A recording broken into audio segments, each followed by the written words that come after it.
Good evening, and welcome to the Speak Easy podcast. I am your host, Constance Willard, and October is Breast Cancer Awareness Month. And tonight we're going to be looking at breast cancer awareness from the male perspective. Yes, the male perspective, because this is a disease that affects both men and women. And men tend to suffer in silence and hide their feelings and their emotions related to diagnosis and disease. And so tonight, we have an amazing panelist coming to us from Australia. Yes, the land down under, Mr. Rod Ritchie. Mr. Ritchie is an internet publisher, a breast cancer patient advocate, and a breast cancer survivor. And he's coming tonight to share his personal experience with the breast cancer and the role that he plays in advocacy today. So welcome to the Speak Easy podcast, Mr. Rod Ritchie. Good evening. How are you? Well, good morning. Thank you, Constance. Thank you for having me. I'm very well. Yes, thank you so much for joining us. And so just kind of tell the listening audience who you are. Yes, certainly. It's nice to be speaking to you from Australia. Obviously, every man has a chance of getting this disease. I'm an ex-internet publisher and writer, an editor. Funnily enough, about the time I was diagnosed with this disease, I was thinking of retiring. Well, retiring for me means only working 10 hours a day and not 20. But the disease came along, and we'll talk about my treatment and we'll talk about other factors. But it seemed to me there was a lot of publicity around the pinkness of breast cancer, and I think that tended to put guys off. And you mentioned before outside the interview that you had trouble finding a guy to come and talk. Well, I think guys are really, really loath and embarrassed to talk about this disease. And obviously there's a sort of a stigma attached to having breast cancer as a male. But if we don't talk out about it, and if good people like you don't bring us on to explain the whole disease from a man's point of view, then I think we'll get nowhere. Yes, it is so important because, as I said, men tend to suffer in silence. And that's just not with breast cancer, that's with illness, period. And so we're going to start here at the podcast. We're going to put an end to the silent scream. That's what I call it. And we're starting with you. And so I thank you so much. So let's talk about the rate of incidence of breast cancer in comparison to Australia and the United States. Now, here in the United States, they have about 2,700 cases per year. And out of those 2,700, 530 men die. This is for male breast cancer. So in comparison to stats in Australia, kind of walk us through that. Yeah. Well, obviously, as a smaller nation here, we have 150 cases a year. The UK has about 500 cases a year, and we're about 1% of the newly diagnosed patients. So for every 99 women, a man will pop up as a breast cancer patient. Wow. Okay. And so what type of things are being done as far as research and treatment in Australia? Okay. Not much. That's a short answer. And okay.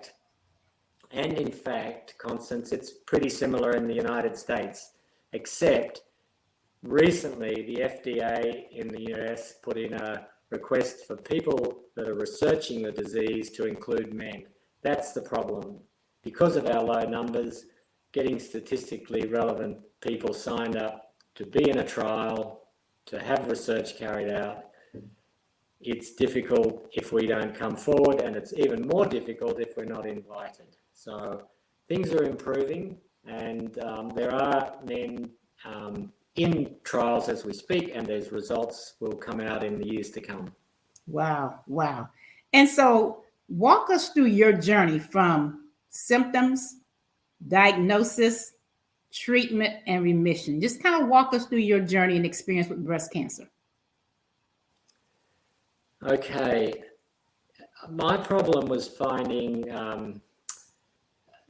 getting enough of my symptoms obvious for my local general physician to diagnose me. So it took me 3 visits. On the 3rd visit, I insisted I needed a scan. That my left breast was enlarged, it was inflamed, it had an inverted nipple. There were red flags that if I was a woman, I would have been immediately sent off for a mammogram, but I wasn't a woman, obviously. I was a guy, and she said, yes, okay, all right, we'll send you away to be scanned. And I guess when I was having the ultrasound, because ultrasound is more common method for men than a mammogram for, guess what, obvious reasons, but I could see the sonographer's eyes sort of popping out of her head, and I thought, oh, this doesn't sound too good. And sure enough, so a doctor came in. The next day there was a biopsy. The biopsy showed that I was obviously had breast cancer, and one thing leads to another. You go to a breast surgeon, you go to a oncologist. The breast surgeon said, no, that I can't operate on that. You'll have to go for chemo. So I went to the oncologist, and the chemo regimen was laid out, and a lot of people have been through chemo. They understand that. That's, in my case, was to shrink the tumour sufficiently so that it could be operated on by the breast surgeon. And so that was the process. Quite a lot of chemo, different varieties, and again, side effects we're all familiar with. You feel a bit tired, you feel nauseous, but I think if you've got confidence in your medical team, you understand why you're doing this. It's not alternative treatment, it's medical treatment. And so the chemo more or less worked in my case. The breast surgeon was happy, and she carried out a mastectomy. She also was worried about lymph nodes under my arm on the same side, and so she took them all out, and 2 of the 23 had tumours. So pretty extensive chemotherapy and pretty extensive breast surgery.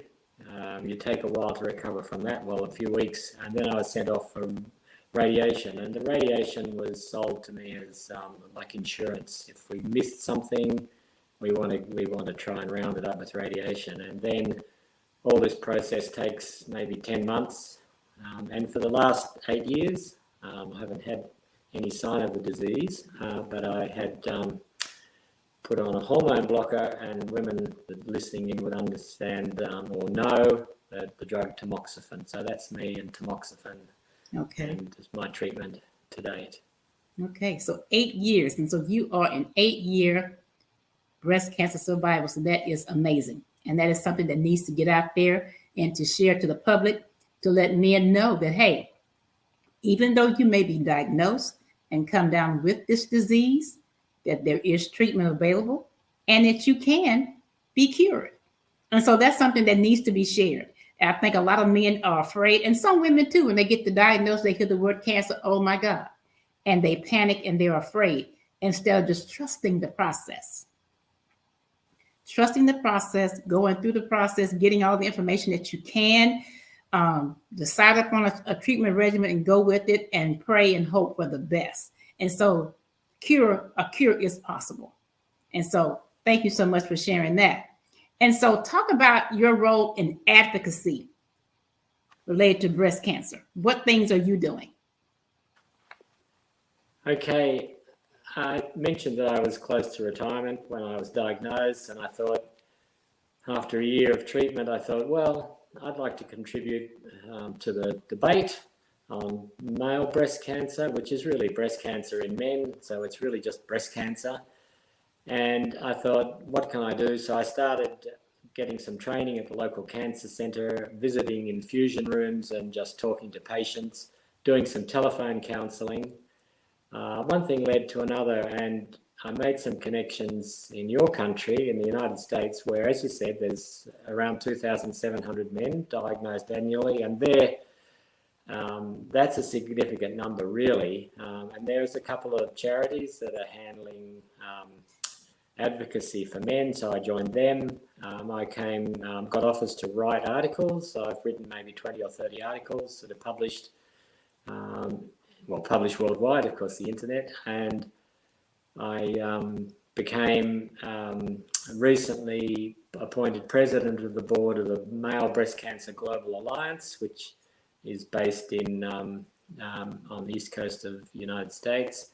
And I've just continued doing as much as possible. I really find different things to talk about all the time. I've done several podcasts like this one, and videos. I have a website. I have big social media presence on Twitter, and I'm a bit involved in LinkedIn, where I know you are, Constance. And I think you'd really have to be everywhere. And you know what? You can be anywhere to be everywhere, because I'm in Australia, but I'm really more known in the United States because of, as we said, there's a different number of patients there, and yeah, we're getting the message out, me and everybody else. Yes, that's great to know. And that's actually how I found you, was through the Male Breast Cancer Alliance. That's how I found you. And I saw one of your articles pop up, and I read it. I'm like, okay, I'm going to reach out to him. And so I thank you so much for accepting my my connection. It was a pleasure. And for coming on and sharing. And so what education and guidance would you provide for other males related to breast cancer, as far as the things that they should be aware of? What should they look for? Just what should they do as far as prevention? Okay. Well, prevention, I mean, if you're being broad medically about prevention, you would say diet and exercise, obviously, little or no alcohol, and healthy foods, unprocessed foods, and all that. But of course, it's funny, Constance, well, not funny, but it's ironic that you can get marathon runners that'll get it and get this disease, and you can get people with the worst diets ever that don't get it. So I think there's more than that needs to be put on the table and explained. And really, as with women, men need to have an awareness of their symptoms, and that could be an inflamed breast area, inverted nipple. They could have a lump, like they could be feeling a lump. And I think these signs need to be seen by your general physician, obviously, and you could also consider your family history. And when I say family history, people think, oh, what, just breast cancer? Yes, but also both sides of the family, for not just breast cancer, but include prostate cancer, include ovarian cancer.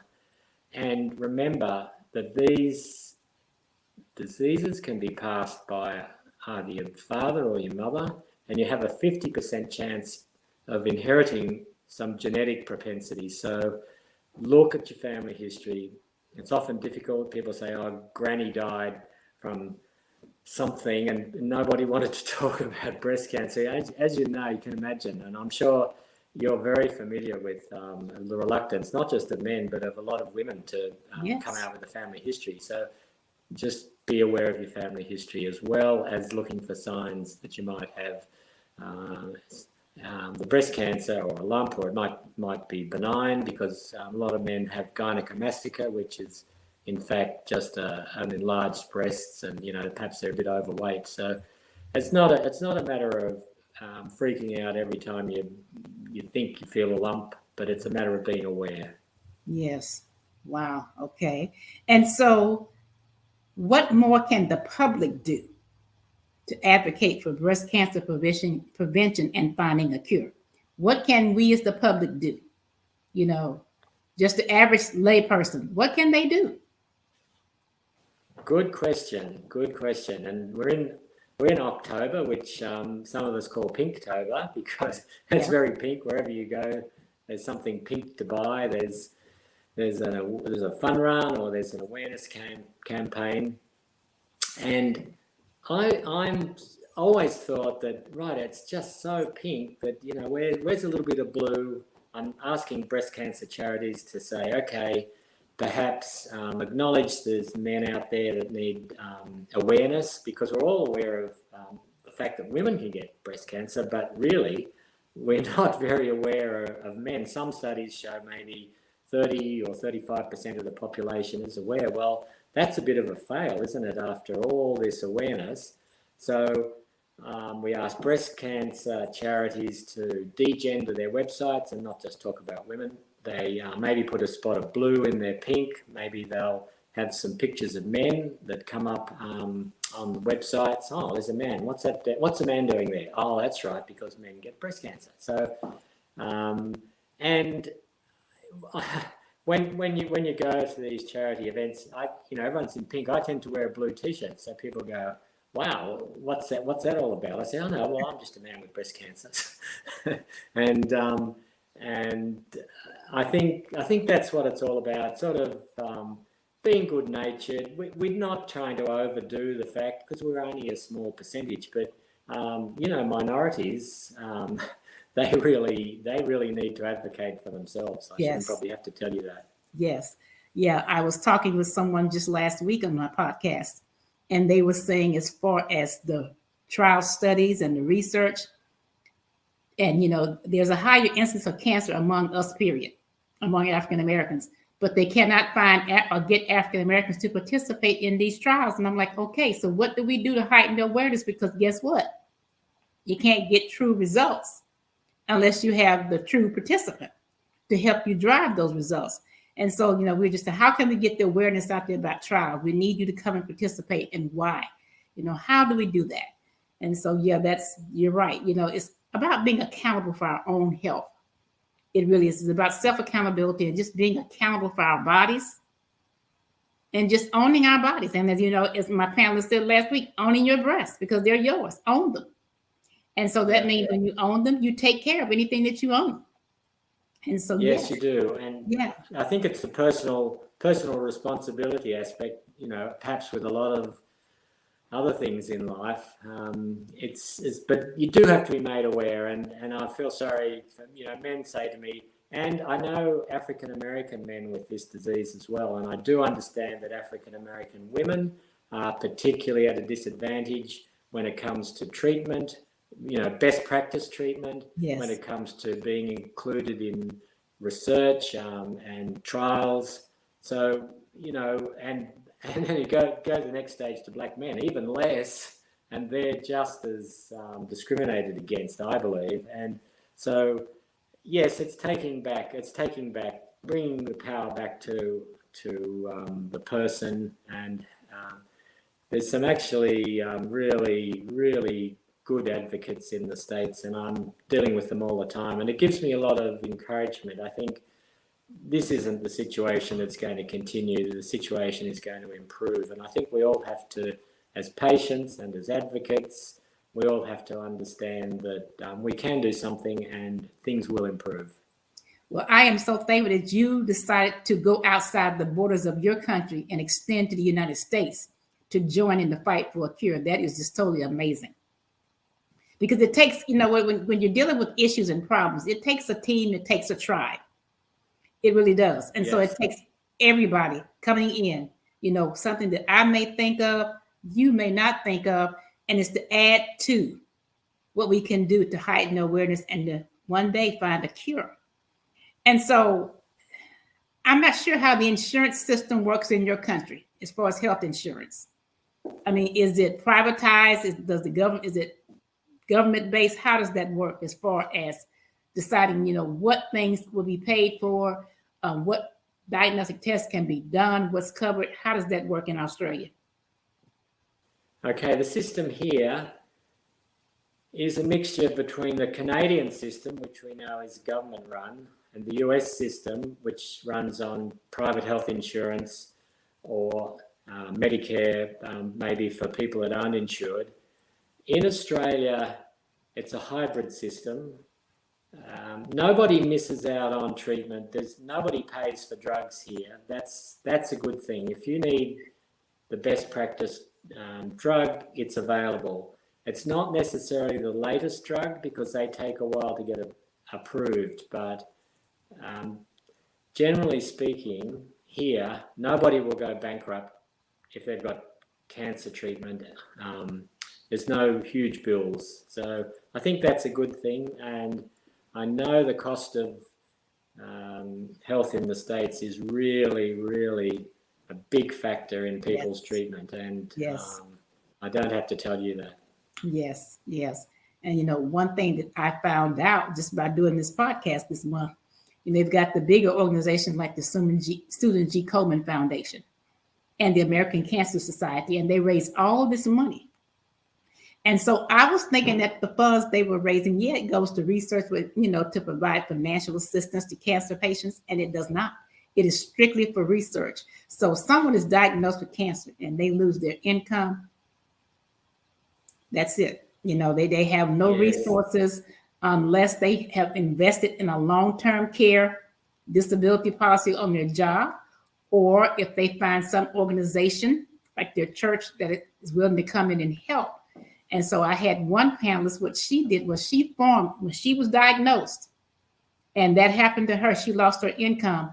She went to work right there while she was receiving chemo and started a nonprofit to raise resources. She partnered with churches all around her area where she lives to establish resources to help prevent evictions and car repossessions and utilities being turned off, to provide support for actively receiving chemo patients. And so that is amazing. And so that's how it pretty much works here in the United States. And I just wish some of the larger organizations would wake up and say, hey, we got this fundraising going. Let's take a portion of it and use it to help provide financial assistance.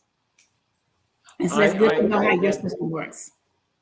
Yes, Constance, look, I agree. That is so important because you mentioned big charities like Komen putting money to research, but what everyone doesn't understand is that half of the money raised, sometimes even more than half, goes on marketing and salaries. So really only half of the income that they receive is distributed.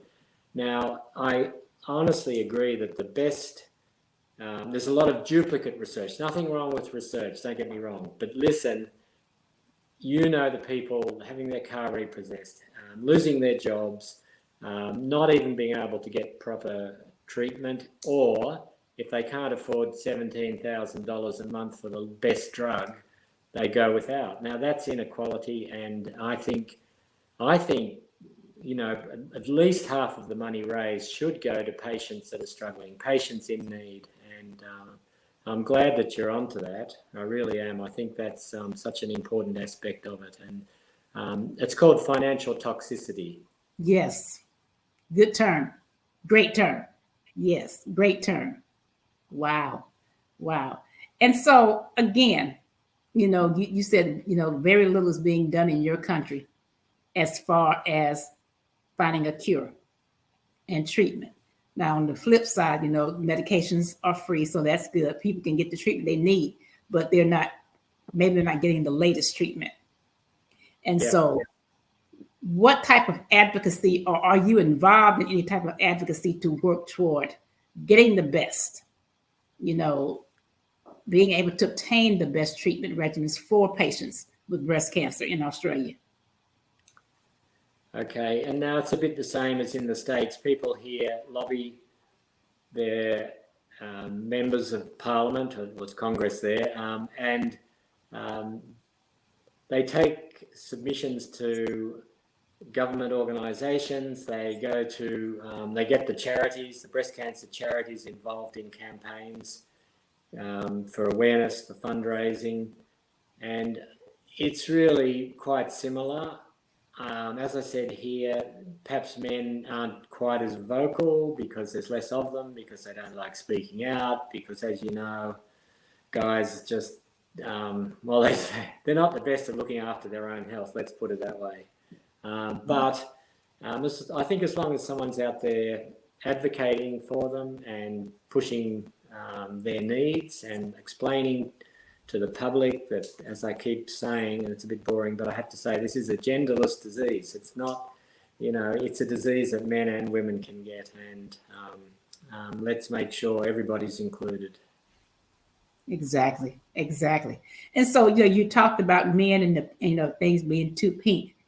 One of the local churches here in my area where I live in Alabama, they had a program. It says "Real Men Wear Pink," and so during the month of October, the men wear pink shirts, pink neckties, or they wear some form of pink in commemoration of breast cancer awareness. And a lot, especially the younger men, they were just like on board. They were like, "Yeah, let's do it." And so they buy the pink polo shirts, the younger guys. And they have the long sleeve button downs, but they wear the pink during October.